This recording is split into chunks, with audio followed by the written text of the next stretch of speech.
There are 19 devil fruits in One Piece that are the single rarest, most powerful, and most special type in existence. But what makes the user for each of them basically a god is very different in every single case. So let's start with the fruit of the strongest creature in the world, Kaido. His Uo Uo no Mi model Seiryu, otherwise known as the Fish Fruit model Azure Dragon, is a force to be reckoned with. But not only him actually, because thanks to the genius scientist Dr. Vegapunk, the daimyo of Wano, Momonosuke, was also able to get his hands on a version of this mythical fruit that was an almost perfect copy. Only that instead of that rad blue dragon, he got this nice strawberry lemonade color scheme instead, fitting for a child if you ask me, and still just as powerful. Now, the Azure Dragon Fruit enables Kaido and Momo to transform into titanic beasts that dominate the land and the sky. Since dragons are typically depicted as godlike beings with power over various elements, it's only natural that the Azure Dragon users can dominate the battlefield through pure elemental control.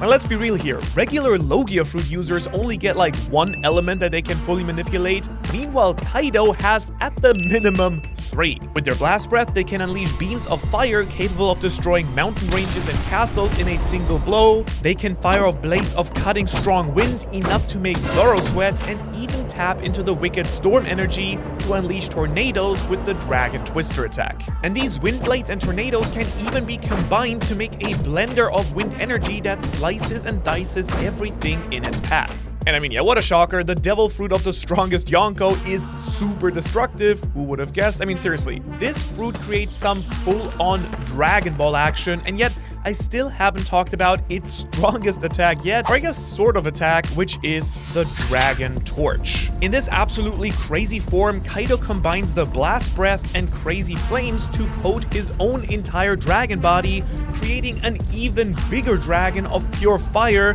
that he can fully control. Its size then almost compares to the entire island of Onigashima, and its flames can literally burn mountain-sized objects like the castle's horn by just being close by. That is bringing some serious heat, way more than like a regular old boring fire fruit. And of course, since I'm talking about the flame powers, I do need to talk about the most convenient power that this fruit grants its user, which is flight. Thanks to the flame clouds that the dragon form can create, the user can crawl across the sky, imitating literal flight. And those clouds can also be used to casually carry and float entire islands, even by an amateur user like Momonosuke. Seriously, those clouds do not get enough credit, and I feel like with the final saga now being well underway, Momo might just use these to help carry entire armies or even something like Pluton into battle for Luffy, and wouldn't that just be sick as heck? And this power actually displays the lore behind this fruit the best, I think, because that fish part always throws me off considering there is an actual dragon fruit we're gonna cover in a bit, so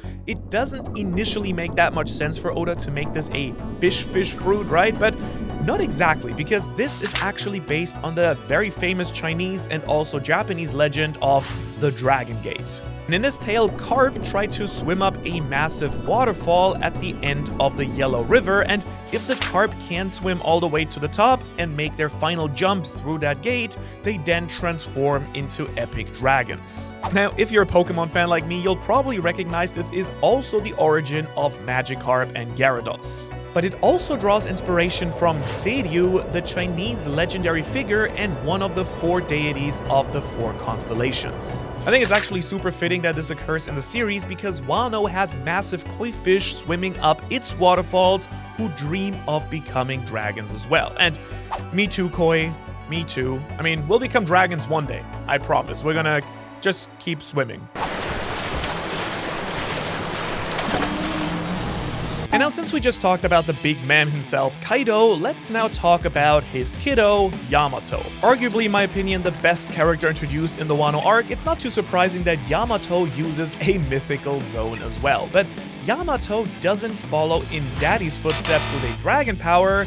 Instead, their inner Discord moderator comes out and the wolf gets unleashed instead. Because Yamato's mythical fruit is the Ino Ino no Mi model Okuchi no Makami, a mythical model of the Dog fruit. It is based on a now extinct wolf, which was later worshipped as a divine deity in various regions of Japan, including, and you'll never believe this, the Yamato province, which is a big part of Yamato's naming scheme in general, of course, as well. Now, rock on Oda, proud of your historical accuracy here. Now, this isn't your grandma's poodle or your cousin Jeanette's corgi or that annoying dog that humps your leg the entire time. This powerful white wolf unleashes frozen blasts and claw strikes that are capable of piercing the scales of the azure dragon fruit itself. It also allows the user to run on water like a very classic ice fruit, as well as create ice so cold it's capable of extinguishing fire. Which really matters, by the way, because everyone and their mother can apparently set things on fire at this point. Ace, Akainu, Kaido, hell, even Kanjuro can set a castle ablaze, Luffy, but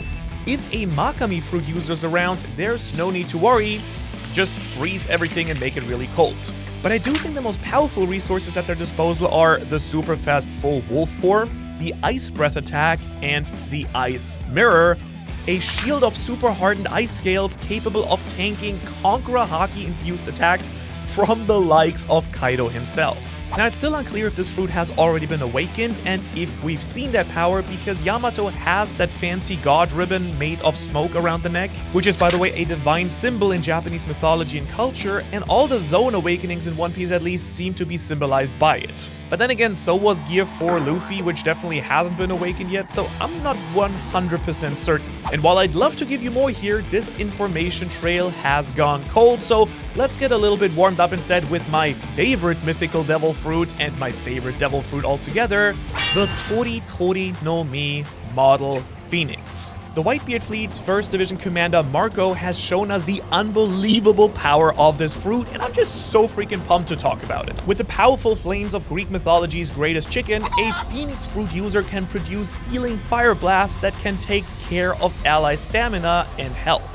And this is due to the fact that in mythology, the Phoenix is directly tied to good health, prosperity, and rejuvenation. Now, what's really unclear to me is if Marco can die or not, considering the Phoenix is also most famous for, well, rebirthing itself from its own ashes. Another weird thing also is that this fruit, for some reason, grants Marco's bodies the properties of a Logia fruit, because it allows him to turn his entire body into fire, incredibly difficult to hit unless you have strong armament or Conqueror's Haki. Which, big shocker, all of Marco's opponents actually have had to have, since if they didn't, well, they wouldn't be able to defeat him whatsoever. Quick note here though, it's not like hot burning fire, it's more like a blast of energy or a punch, so he can't set things ablaze the way that Kaido or Momo can.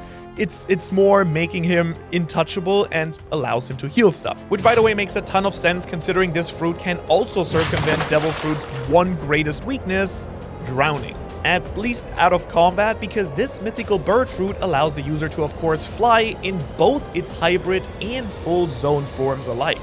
Now, Marco can just cruise across the sea, flying from island to island, and just healing everyone like the pineapple Jesus that he is. Bless you all, because the Sacred Phoenix is here. I'm kind of starting to notice a lot of these fruits are from Wano or have major roles in the Wano arc so far, including the next two I'm going to talk about. But I do promise some absolutely crazy one are gonna be saved for last, as the real YouTube move that every YouTuber should make. Okay.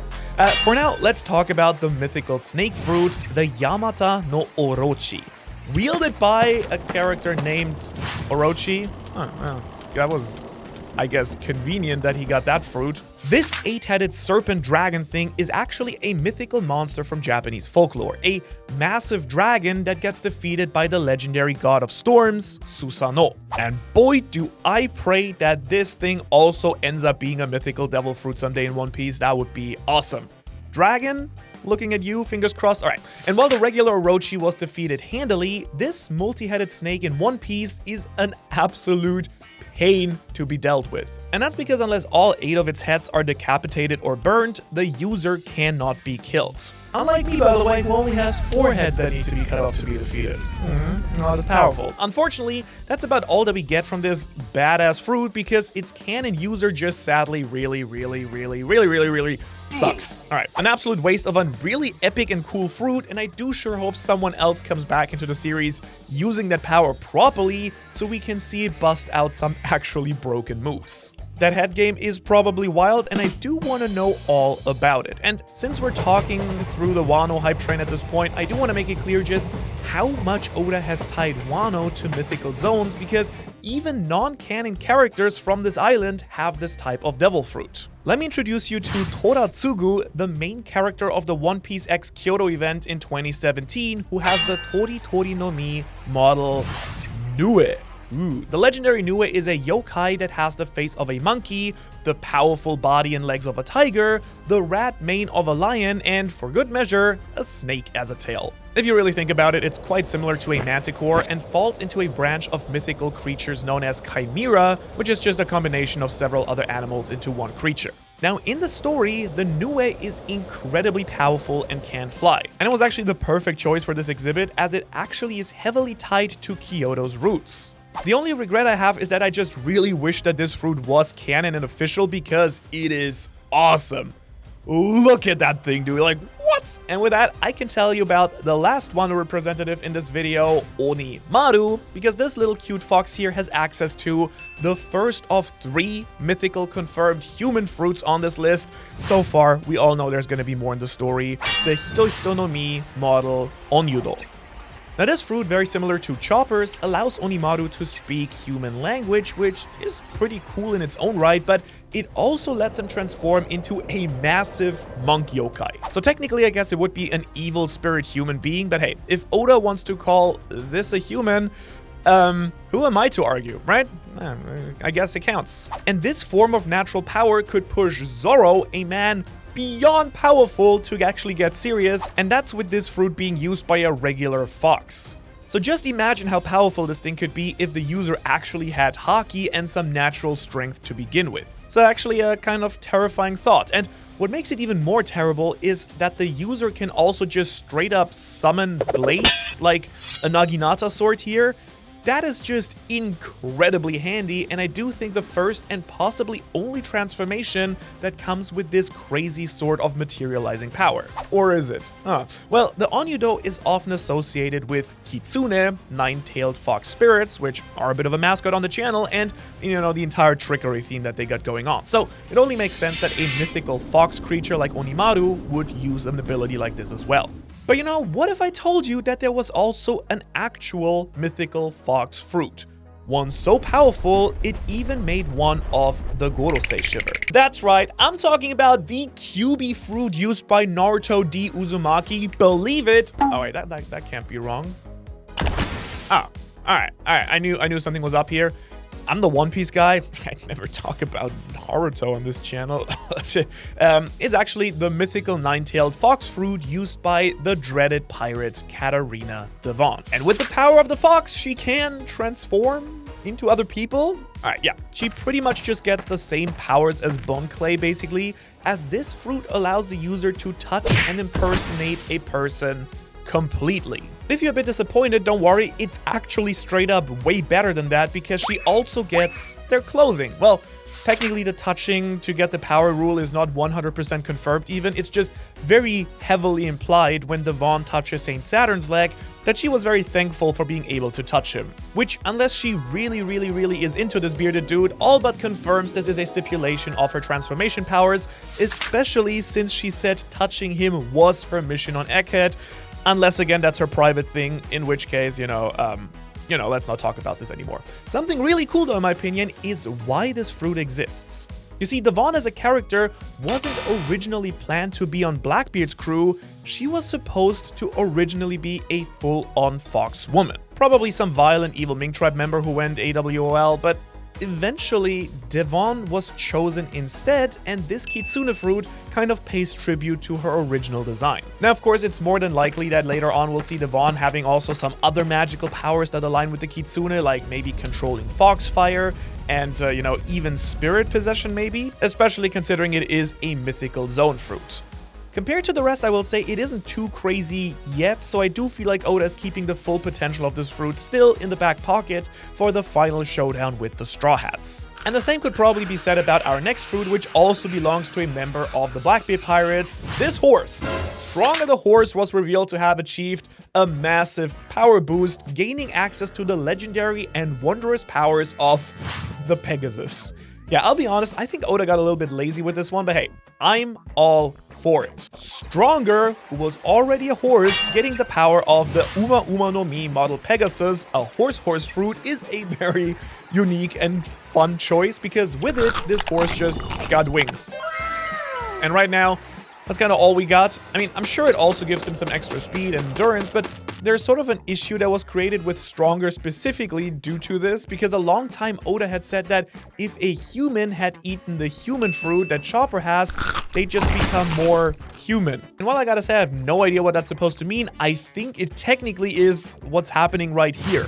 A horse ate a mythical horse fruit, and I believe that makes Stronger the horsiest horse of all time in One Piece.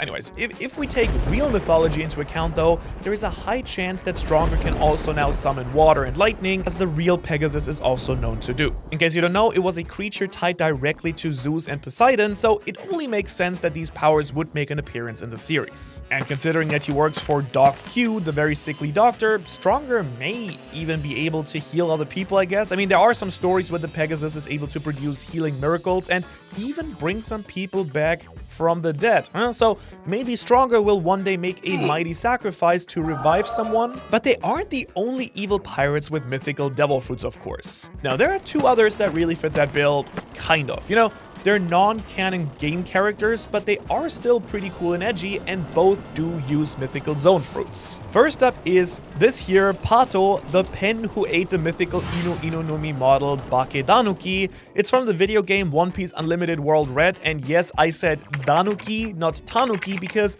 a Danuki is technically not a Tanuki. It's a bit weird, like a square is a rectangle, but a rectangle isn't always a square situation. I would know. I'm the expert on all things that have to do with those big bald bear rodents. And the reason I really went into all of that detail is because pretty much that's all Pato here does with his fruit. He really doesn't accomplish much besides transforming into leaves and transforming leaves into objects. So pretty much, I guess, just classic Tom Nook behavior right there. He himself isn't a bad guy, but his captain, Redfield, sure is. This dreaded vampire pirate is also from Unlimited World Red, but does a whole lot more since he is the main villain. But he really only briefly uses his fruit, the Bato no Mi model vampire, so we only know a handful of its real devilish powers. The user grows sharp vampire fangs and is able to suck the blood out of their targets, quickly aging them and draining their life force. It also lets the user shoot out powerful red shockwaves and deadly purple mist. You know, straight Dracula, Castlevania type stuff, I guess. All the way down to the fancy cape, vampire wings, and teleportation. It is really the perfect fruit for a video game end boss in his prime, and yes, since we all want to address the elephant in the room, this mythical bat fruit did make its appearance before the regular bat fruit that Stussy has. And some of its abilities, like the wings and the fans, went over to her as well. I mean, we do love good old content cycling. Who can blame Oda? Now, so far we've talked a lot about confirmed mythical zone fruits, and we still have a couple more of the best ones to go, but I do also quickly want to cover some non-confirmed ones as well, because there is quite a number of characters who appear to use mythical zone fruits, but Oda has just never actually put it in their text box or introduction. Specifically, I'm talking about the 5 Gorosei and Shamrock's sword here. The sword is very likely to have eaten the Inu no Mi model Cerberus, a mythical dog fruit. I mean, this lines up really well with how weapons like Fang Freed gain transformation powers, but there is a chance that it's just an effect from Shamrock's own personal devil fruit powers too, so we don't know. However, since I still would assume that it is a mythical devil fruit here, I can tell you about its powers, because the user can transform into a 3-headed mythical dog who breathes hell flames. And considering a sword using this power, it can also manifest blades at will and even split off the heads into remote projectiles, kind of like these scary dog drone-ish things. And the Cerberus is the guardian of the underworld in Greek mythology, and so for the longest time it was just assumed by theorists that Blackbeard might have it, you know, due to his entire 3-headed iconography thing and the number 3 being so big with him and the 3 devil fruits, but alas, it is a fruit that probably a sword has eaten. Now, the same thing cannot be said though for the Gorosei, who have these colossal demonic transformation into yokai that I am all but certain at this point must probably be devil fruit. But once again, it is not officially labeled that way, so I can't lock it in for sure. They've got everything you could ever hope and dream for. A giant sandworm from Dune, I guess? Hey, check it. Shai Halud is in the shepherd house. What about the legendary Itsumade, a gruesome bird that shoots literal laser beams and brings death? Yeah, that's in here too. Thanks, Mars. Now, personally, I'm quite partial to the Fengshi, Mercury's beast here, a giant boar thing with massive blade-like tusks. And that thing goes hog wild, man. Almost as much as Saturn's Gyuki form, which is a colossal bull spider that looks straight from hell. But in the end, nothing is cooler and more badass than Venus Juro's Bakotsu form, a skeletal horse of death that allows him to freeze enemies' souls, I think? Yikes. Regardless of that though, he also becomes insanely fast and just looks so sick, dude. Like, what the heck? Straight out of an edgy RPG with that skeletal horse thing going on. Like, this could be an Elden Ring, let's be real. The Pale Rider appears and death comes to you when this old man hits the scene. And I'm very confident that they must be devil fruits only because all of them, and even the Cerberus, have that weird awakened god ribbon around their neck, you know, I talked about earlier. But considering that these dudes all work for Imu, there's actually a pretty fair chance that they are just evil godlike beings instead. No fruits used whatsoever. Like, maybe not devil fruits, but straight up devils. And now, of course, since I've talked about the most evil and devilish fruits, I need to do the same and talk about the most holy of mythical zones, starting now with Sengoku's Hito no Mi model, Buddha. Now, this fruit transforms the user into a giant golden Buddha who can unleash powerful shockwaves to destroy its enemies. And it's absolutely no joke because one of these shockwaves was able to single-handedly take down Blackbeard's entire crew. Not fully, but it crushed all of them, man. This fruit is very clearly based on the enlightened one, Satoru Gojo, I mean Siddhartha Gautama, the founder of Buddhism. It also takes its Japanese name from the Daibutsu, which is a type of massive Buddha statue found throughout Japan. They're really impressive, you should go check them out. Feels really surreal standing in front of one of those. Giant golden afro though? That is all Oda, baby. This fruit holds a special place in my heart though, because on my second channel, Tanuki Tales, I actually did a video where I gave devil fruits to various anime protagonists, and in it, I created the most divine being, Chuda. Buddha? Yeah, he rips. Alright. The Fleet Admiral may use a truly divine human devil fruit, but you know what can rival that? A legendary dragon fruit, and this time for real. But before I tell you about that one, consider unlocking your inner dragon power by joining the Ohara Patreon, because we have a ton of really cool perks for you there, like early and exclusive content. And if you like what I'm doing here, you know, with all the artwork and so on and so forth, the devil fruits you've been seeing, supporting me really makes a big difference and allows us to do for you what we do here, make the best content we can. Anyway, sorry, shameless plug aside. Sorry, Kaido, it seems a real mythical zone dragon does exist, not just a fish fruit, and it's actually the most recent one revealed in the series, because Rimo Shifu Killingham, a holy knight, uses the Ryuryu no Mi model Kirin. And on top of gaining a slick dragon form, the Kirin fruit allows Killingham to put his targets to sleep and then literally manifest their dreams into reality. Yo, what? He uses it to create huge demons on Elbaf like your mom, and even demonic forms of Nika, the sun god. These are known as Muma, a type of sleep demon, and the sleep powers can also be used to induce a type of sleep paralysis to stun its targets, making them susceptible to any and all attacks. And since I just know you're dying to hear about it, the Kirin is actually a mythological dragon from China and Japan. It is yet another type of chimera that's spread across a ton of East Asian mythology, and it's essentially a sort of unicorn in terms of its powers and role in culture, a divine being that blessed those who bear witness to it. And honestly, that kind of makes sense because it does look pretty awesome. It's usually depicted as having the body of a hoofed animal like a deer, and then also has the horned head and scales of an actual dragon. Fun fact, it's also a very popular beer brand here in Japan, and its design looks really similar to the depiction of the Kirin in its logo. And I gotta come clean, I wouldn't be too surprised if this actually was a real inspiration for it in the story here. Also, as you might know from Harry Potter, the Kirin is said to be seen when a new king is about to appear too, so I do think I know exactly who to talk about next, the future Pirate King and his mythical zone fruit as well. The strongest being in the world of One Piece, the warrior of chaos and liberation, this fruit bestowed on Joy Boy and Luffy the power of the sun god himself.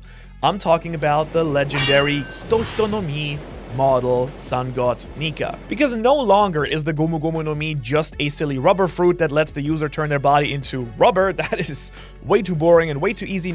Now, in the endgame of the show, we learn its true might. The user can awaken into the form of Nika, aka Gear 5, and just literally bend reality to its will. Luffy has been seen creating objects out of thin air, bending the world and its enemies as if they were made of rubber, and even growing to literally gigantic sizes, the size of islands, where his fist literally became the size of Onigashima in the form of the Byron gun. Look at it. How insane is this? In essence, this fruit turns the user into a Looney Tunes cartoon god, and I am all for it. It is so goofy, so dynamic, and still terrifying, and just has absolute limitless potential. Whatever Luffy can imagine, he can make it happen, and while it seems really broken, it actually kind of isn't, because this power scales to the user's physical strength, so unless they can actually deal that much damage, it doesn't do all that much. It needs training. And while it yes still buffs all their stats, it's very clear based on the battles we've seen with Kaido, Kizaru, and the Gorosei that Luffy isn't just a literal god when he activates his Gear 5. Regardless of that though, I will say to me, it's probably the best designed fruit across the board, befitting our Mugiwara main character boy. But if you thought the video was over here, what if I told you that Luffy is not the only person on his crew that has a mythical zone fruit? That's right. I do think there's a really high chance that yet another character on his crew has the potential to awaken into none other than the forest god, and if you want to know who, how, and why, you should really watch this video right here where I break everything down. Otherwise, thanks so much for watching as always, and thanks so much to all of our wonderful Patreons here, and I will see you in the next one.